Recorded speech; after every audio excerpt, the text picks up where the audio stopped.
우리는 가끔 이런 뉴스를 접할 때가 있습니다. 훈련 중이던 전투기가 추락해서 조종사들이 순직했다는 뉴스이죠. 그러한 사고의 원인을 조사해보면 종종 비행 착각이라는 현상 때문이라고 합니다. 비행 착각이라는 것이 무엇일까요? 구름 속이나 어두운 밤하늘을 비행할 때 그 전투기를 조종하는 조종사가 자신의 감각을 신뢰했다가 실제로는 비행기가 기울여져 있는데도 수평으로 날고 있다고 착각하거나 혹은 실제로는 고도가 낮아지고 있는데도 일정한 고도를 유지하고 있다고 착각하는 현상이라고 합니다. 이러한 비행 착각은 굉장히 위험합니다.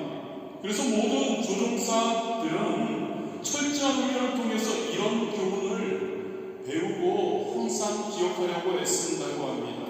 비행기 조종석에 앉아서는 절대 자신의 감각을 잊지 말라. 특히 악천후 속에서 비행할 때나 고도가 높아질 때, 공중에서 항로를 이탈했을 때에는 더욱 자기 자신의 직관이나 느낌을 믿지 말라. 그때는 오직 계기판만을 믿어라. 이것은 비행기를 조종하고 하는 그러한 기본 원칙일 뿐만이 아니라 성도인 저와 여러분의 영적 삶에, 성도의 삶에 있어서도 매우 중요한 교훈을 줍니다. 여러분, 우리는 인정할 수밖에 없는 것 같습니다. 우리 인간의 감각이나 경험, 지식은 불완전하다는 것이죠. 그래서 우리 인생의 여정에서도 우리는 믿을 수 있는, 우리가 아니라 여러분, 우리의 경험이나 우리의 어떤 직관이나 우리의 지식이 아니라 믿을 수 있는 계기판이 필요하다는 것이죠. 시편 119편 105절은 이렇게 선언합니다. 주의 말씀은 내 발의 등이요 내 길의 빛이니이다. 아멘. 저와 여러분의 인생, 성도인 저와 여러분의 인생의 계기판은 바로 하나님의 말씀인 줄 믿습니다. 아멘 안 하시는 분은 별로 동의하지 않으십니까? 저와 여러분 성도의 인생의 계기판은, 우리가 믿고 우리가 따라야 할 계기판은 하나님의 말씀 성경인 줄 믿으시기를 바랍니다. 어떤 상황에 처하든지 자기의 생각과 느낌을 따르기보다 하나님의 말씀을 믿고 의지하고 나아가야 할 줄 믿습니다. 오늘 말씀의 제목 함께 한번 했으면 좋겠습니다. 너 자신을 믿지 말라. 너 자신을 믿지 말라. 일주일 동안 계속 기억하십시오. 너 자신을 믿지 말라. 나 자신을 믿지 말자. 가장 먼저 조종사가 자신의 감각을 믿어서는 안 되는 것처럼 성도는 인생의 여정에서도 자기 자신을 믿고 절대 살아서는 안 됩니다. 세상을 둘러보면 많은 사람들이 하나님을 믿지 않고 자기가 인생의 주인이 되어 살아갑니다. 바로 무신론적이고 인본주의적인 삶의 태도인 거죠. 시편 53편 1절은 이러한 태도에 대해서 명확하게 우리에게 선포해 줍니다. 어리석은 자는 그의 마음에 이르기를 하나님이 없다. 그들은 부패하여 가증한 악을 행함이요 선을 행하는 자가 없도다. 또한 성경은 자기 자신을 전적으로 의지하는 삶의 위험성을 여러 곳에서 공부합니다. 예레미야 17장 9절에 보면 만물보다 거짓되고 심히 부패한 것은 마음이라 누가 능히 이를 알리오나니. 인정할 수밖에 없는 것 같습니다. 여러분, 저와 여러분의 마음, 인간의 마음은 매우 기만적인 것 같습니다. 자신의 생각과 판단이 항상 옳다고 여기는 것 같습니다. 그런데 여러분, 이것은 너무나 위험한 자세이죠. 성경에 보면 구약의 사사기는 이스라엘 백성들이 약속의 땅 가나안에 들어간 이후의 일을 기록하고 있습니다.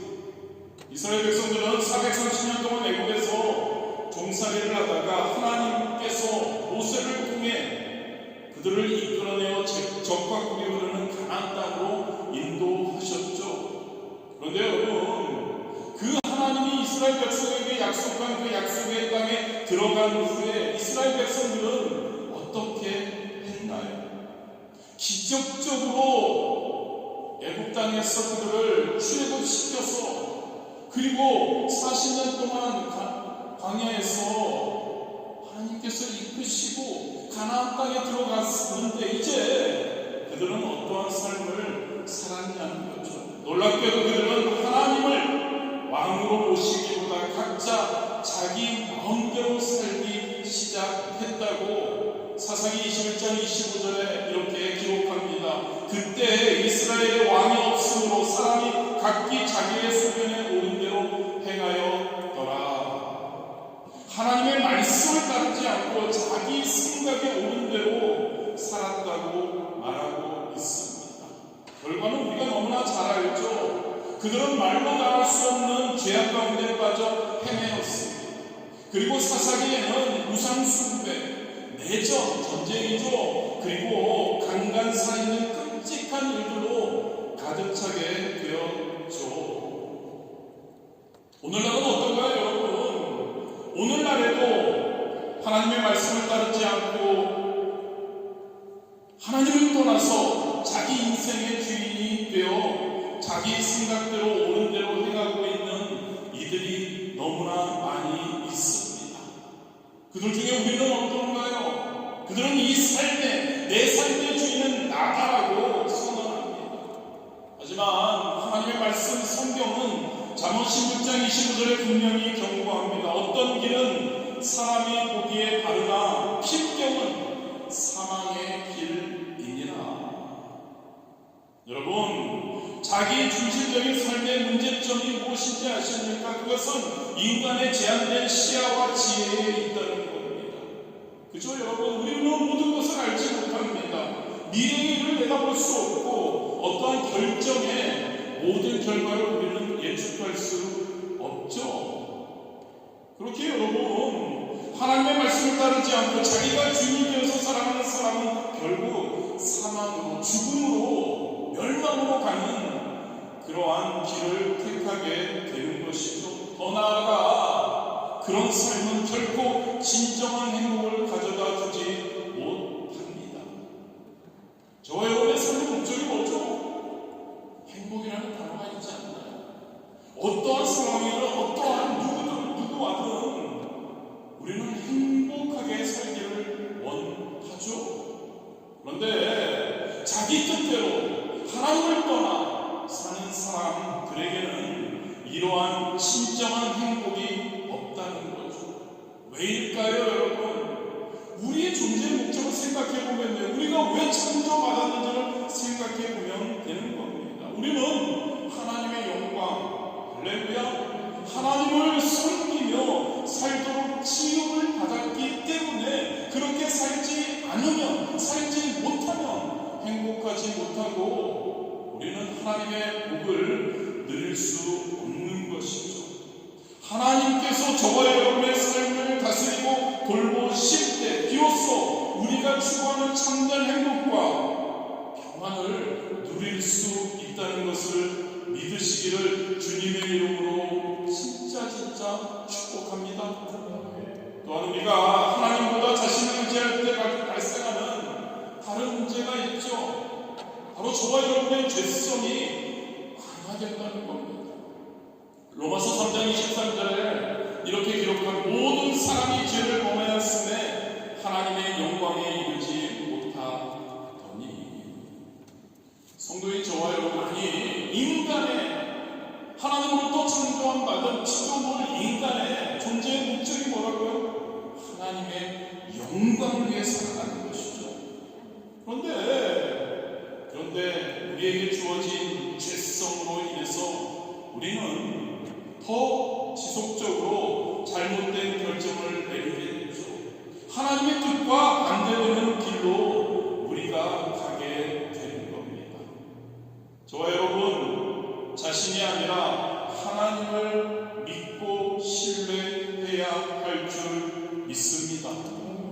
잠언 3장 5절 6절은 이렇게 우리에게 간곡하게 권면합니다. 너는 마음을 다하여 야훼를 신뢰하고 내 명철을 의지하지 말라. 너는 범사의 길을 인정하라. 그리하면 내 길을 지도하시리라. 아멘. 두 번째입니다, 여러분. 특히 인생의 폭풍을 만났을 때, 어려움이 있을 때 자기 자신이 아닌 하나님을 우리는 의지해야 합니다. 우리의 인생에는 항상 좋은 날만 있는 것이 아닙니다. 아쉽지만 때로는 거센 폭풍이 몰아쳐서 한치 앞도 보이지 않는 때가 있습니다. 건강하던 분이 갑자기 병에 걸리기도 합니다. 잘 나가던 학업이, 잘 나가던 사업이 예기치 않은 장애물을 만나기도 하죠. 갑작스러운 사고나 재난으로 큰 슬픔을 겪기도 합니다. 이러한 어려운 상황에서 자기 자신의 지혜와 능력만을 의지한다면 결국 큰 실패를 경험하게 되죠. 왜냐하면 아까도 말씀드렸지만 인간의 힘과 인간의 지혜는 한계가 있기 때문입니다.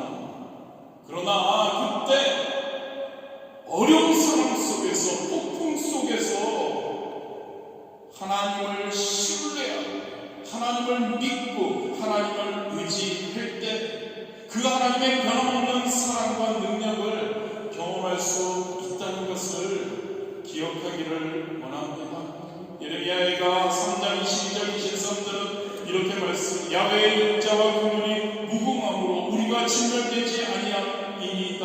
이것들이 아침마다 새로우니 주의 성실하심이 크시도소이다.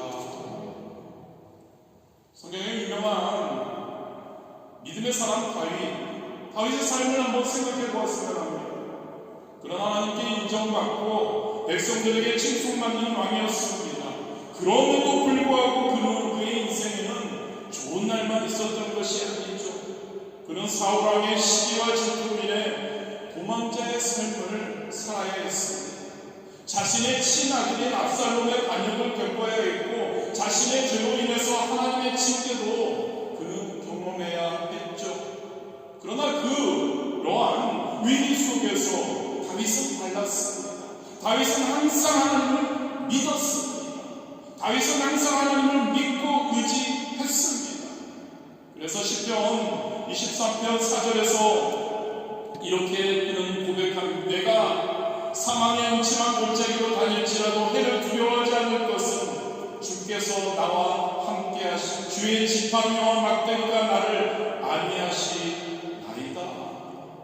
어려움 가운데서도, 고통 가운데서도, 풍랑 가운데서도 하나님께서 나를 보호하시고 안위하신다는 거죠. 시편 119편 50절에 또 그는 고백합니다. 이 말씀은 나의 고난 중에 위로가 주의 말씀이 나를 살리셨기 때문이니이다. 혹시 여러분들 중에 지금 갑자기 여러분들의 인생에 폭풍우가 몰아치고 있습니까? 그렇지 않을 때도 그래야 하지만 그럴 때일수록 더 여러분을 바라보지 마십시오. 주변을 바라보지 마십시오. 누군가를 바라보지 마십시오. 하나님을 바라보시기를 바랍니다. 하나님을 믿으시기를 바랍니다. 또 지겹지만 한번 할까요? 하나님은 어떤 분이시라고요? 우리 신앙고백, 매번 신앙고백 얘기 때마다 하죠. 하나님은 어떤 분이요? 전능하신 분이신 분을 믿습니다. 하나님은 천지를 지으시고 우리의 아버지가 되시는 하나님. 그 하나님을 믿으십니까? 그 하나님을 믿는 겁니다. 환경이 중요하지 않습니다. 상황이 중요하지 않습니다. 그 하나님을 믿는다면 그 믿음으로 우리는 분명히 승리하게 될 줄 믿습니다. 하나님을 믿고 의지하면 그 하나님의 능력으로 우리의 삶의 폭풍을 잠잠게 하시고 놀라운 위로를 우리에게 주실 줄 믿습니다. 다윗만인가요? 아니죠. 성경의 많은 인물들이 경험한 진리입니다. 요셉은 형제들에게 팔려서 노예로 끌려갔죠. 누명을 씁니다. 감옥에 갇힙니다. 인생의 큰 폭풍을 그는 경험했죠. 그러나 그러나 그는 하나님을 믿었습니다. 하나님을 신뢰했습니다. 결국 애굽의 총리가 되어 많은 생명을, 이스라엘 백성을 구원했습니다. 다니엘은 어떤가요, 여러분? 사자굴에 던져지는 위기 속에 처했죠. 그러나 그는 하나님을 신뢰했습니다. 믿었습니다. 의지했습니다. 하나님은 그를 기적적으로 보호하셨음을 우리는 압니다. 신약에서는 어떨까요? 사도 바울의 좋은 얘기일 겁니다. 그는 자신이 경험한 고난들을 고린도서 11장 23절에서 27절에 이렇게 나열합니다. 내가 수고를 넘치도록 하고 옥에 갇히기도 더 많이 하고 매도 수없이 맞고 여러 번 죽을 뻔하였으니 여러 번 여행하면서 강의 위험과 강도의 위험과 동족의 위험과 이방인의 위험과 시내의 위험과 광야의 위험과 바다의 위험과 거짓 정죄 등의 위험을 당하고 또 수고하며 애쓰고 여러 번 자지 못하고 줄이며 목마르고 여러 번 굶고 죽고 헐벗어노라. 이런 극심한 고난 속에서도 사도 바울은 절망하지 않았습니다. 왜냐하면 사도 바울은 자신이 아니라 하나님을 믿고 하나님을 의지했기 때문이죠. 그래서 그는 로마서 8장 28절에 이렇게 선언할 수 있었습니다. 우리가 알거니와 하나님을 사랑하는 자 곧 그의 뜻대로 부르심을 입은 자들에게는 모든 것이 할렐루야 모든 것이 협력하여 선을 이루느니라. 삶을 살아가면서 저와 여러분 인간이잖아요. 스스로 낙심하는 생각에 사로잡힐 수 있습니다. 시편 기자는 이런 상황에서 자신의 영혼에게 이렇게 말합니다. 시편 33편 5절 내 영혼아 내가 어찌하여 낙심하며 어찌하여 내 속에 불안해하는가. 너는 하나님께 소망을 두라. 할렐루야.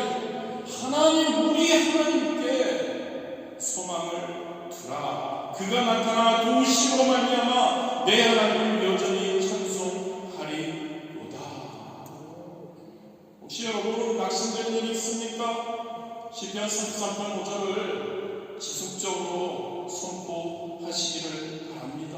시편 43편 2절과 3절은 하나님이 어려운 가운데 있는 우리에게 어떻게 함께 하시는지를 너무나 아름답게 표현하고 있습니다.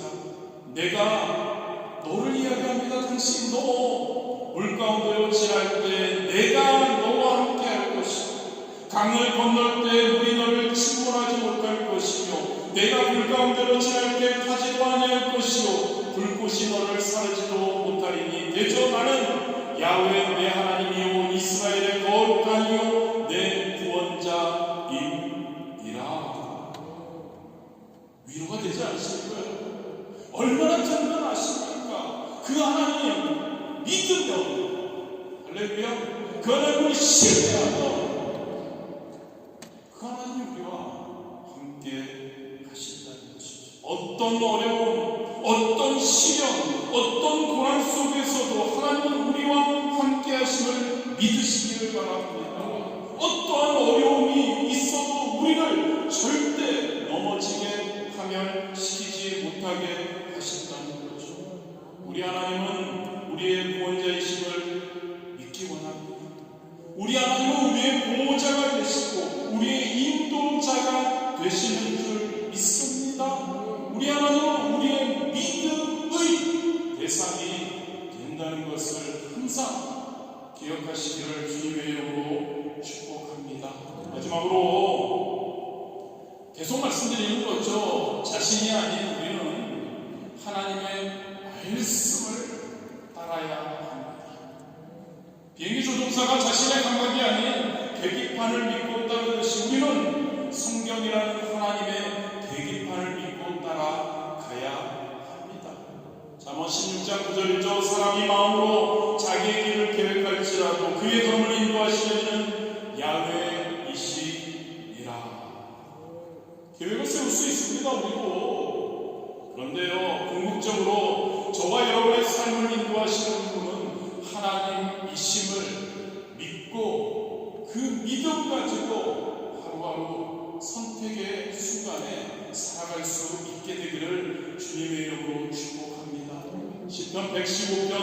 17절입니다. 야훼를 경외하는 자들아 너는 야훼를 의지하여라. 그는 너희의 도움이시오 너희의 방패시오다.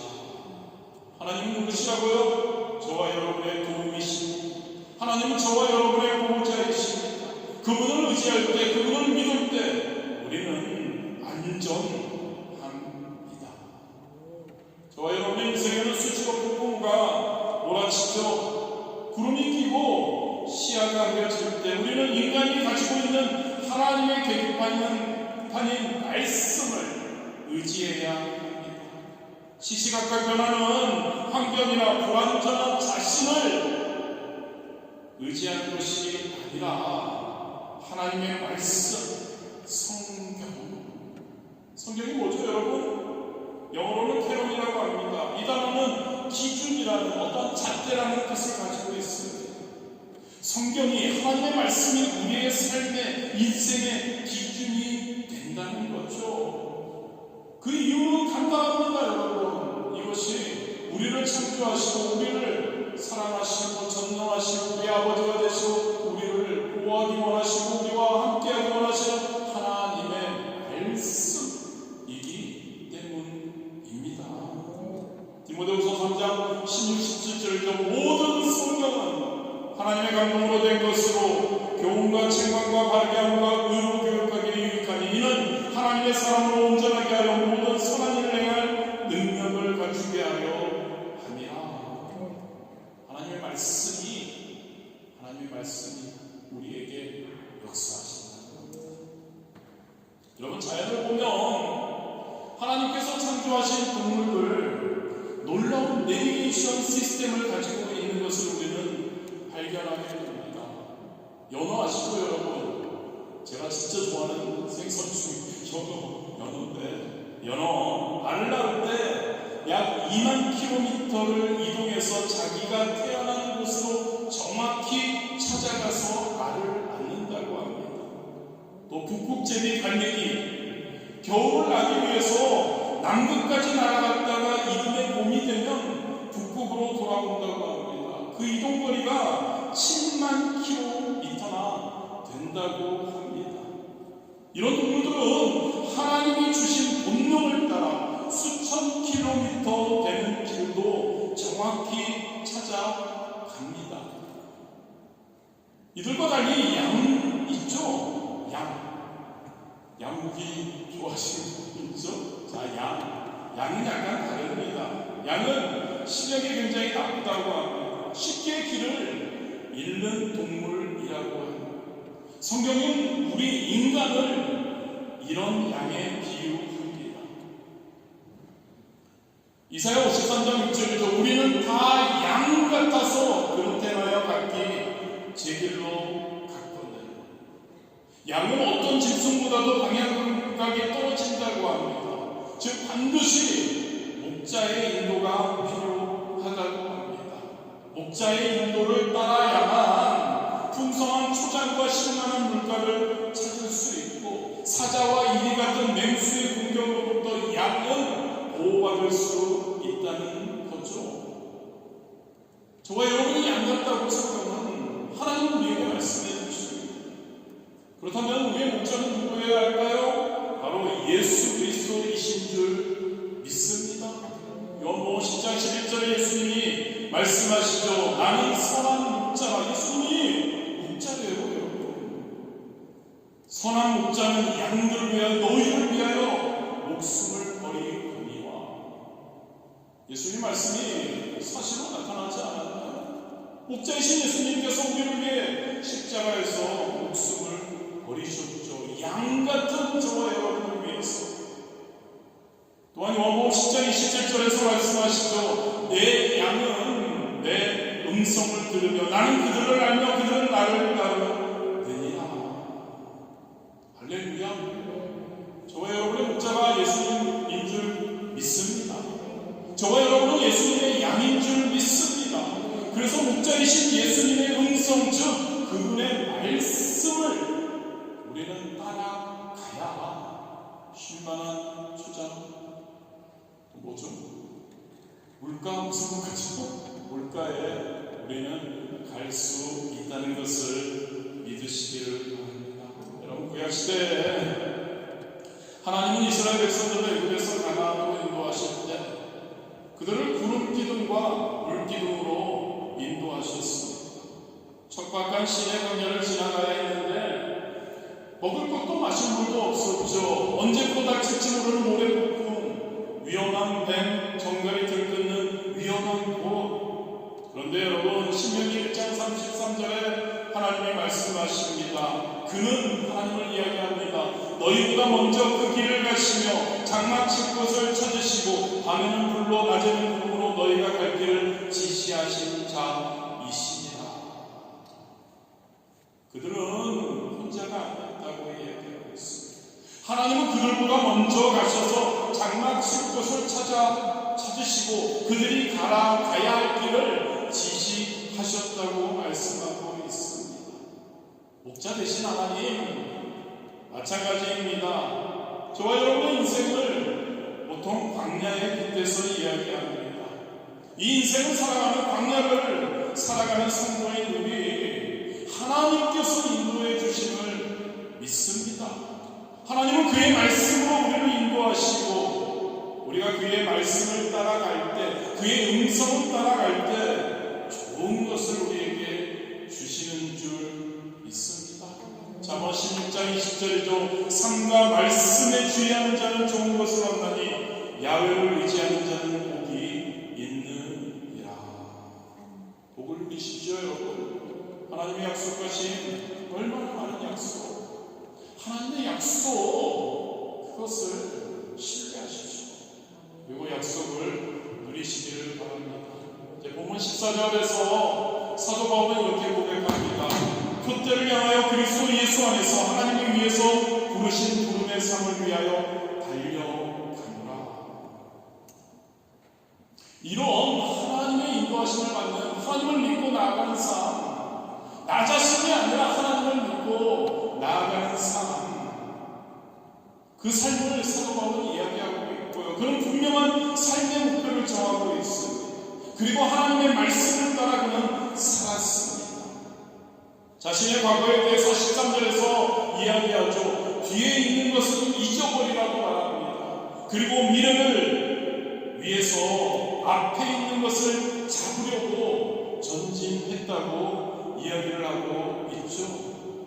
저와 여러분의 성도의 인생, 과거의 실패와 상처에 묶여 있어서는 안 될 줄 믿습니다. 마찬가지로 과거의 성공과 영광에 안주해서도 안 됩니다. 항상 성도인 저와 여러분은 앞으로 나아가야 할 줄 믿습니다. 하나님이 각자에게 주신, 준비해 주신 목표를 향해, 표대를 향해 달려가야 합니다. 어떤 표대일까요 여러분? 마태복음 6장 33절에서 예수님이 말씀하시니 너희는 먼저 그의 나라와 그의 의를 구하라. 그리하면 이 모든 것을 너희에게 더하시리라. 성도인 저와 여러분의 궁극적인 목적은 뭐죠 여러분? 하나님의 나라인 줄 믿습니다. 하나님의 의를 구하는 것인 줄 믿습니다. 그 여정에서 우리를 인도하시는 것은 다른 것이 아니라 하나님의 음성입니다. 하나님의 말씀입니다. 할렐루야. 저와 여러분의 삶의 목표가, 목적이 되어야 할 줄 믿습니다. 예수님 마태복음 7장 24절에서 27절에서 예수님의 말씀을 듣고 믿고 행하는 사람은 반석 위에 집을 지은 지혜로운 자와 같다고 말씀하십니다. 그러므로 누구든지 나의 이 말을 듣고 행하는 자는 그 집을 반석 위에 지은 지혜로운 사람 같으리니 비가 내리고 창수가 나고 바람이 불어 그 집에 굴이 치되 무너지지 아니하나니 이는 주초를 반석 위에 놓은 까닭이요. 할렐루야. 하나님의 말씀을 듣고 하나님의 말씀대로 사는 사람은 지혜로운 사람이에요.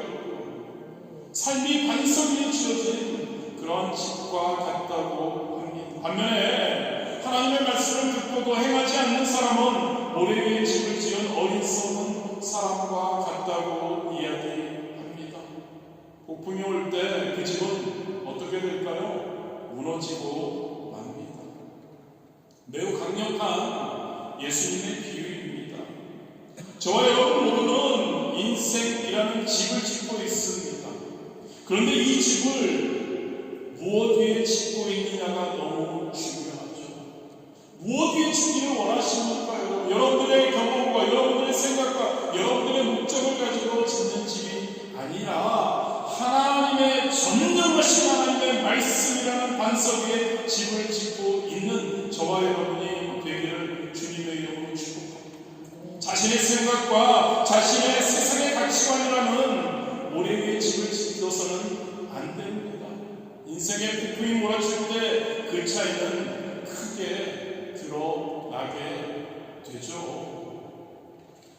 목회 생활을 통해서 많은 성도님들의 삶을 직접적으로 간접적으로 지켜보았습니다.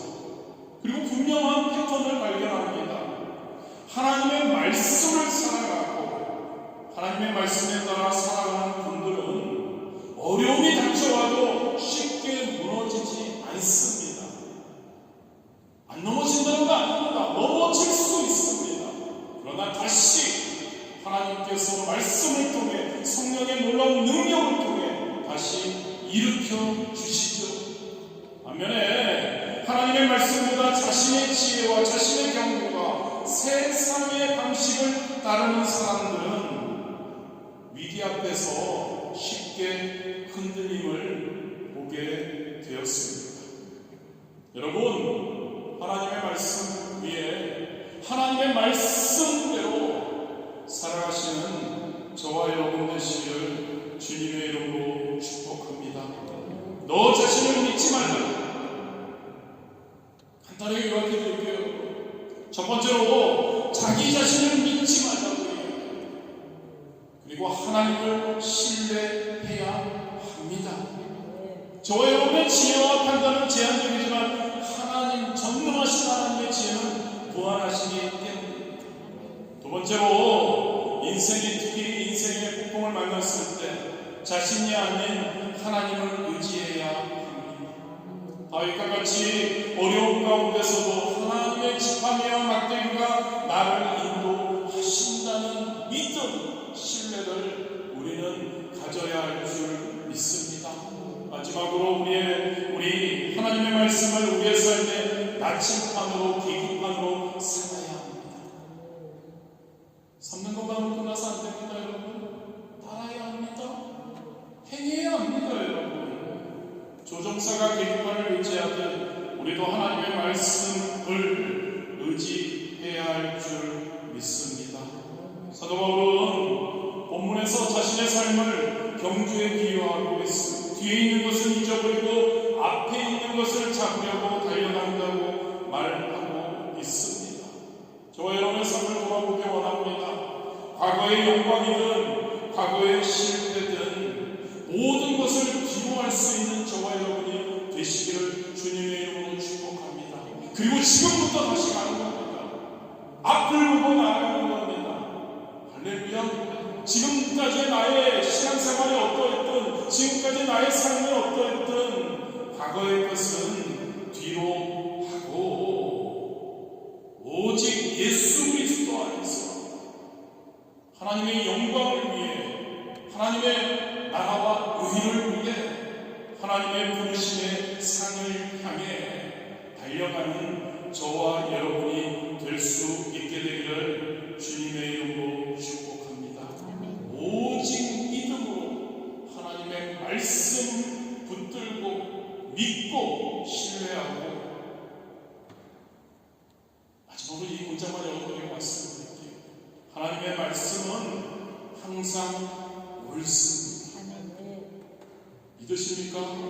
믿으셔야 돼요, 여러분. 하나님이 누군지 아시잖아요. 하나님의 말씀이 우리의 삶에 지금까지 어떻게 역사했는지 우리가 알잖아요. 경험했잖아요. 잊으면 안 됩니다. 하나님의 말씀은 항상 옳습니다. 하나님의 말씀은 항상 믿을만 합니다. 신뢰할만 합니다. 그것이 진리고요.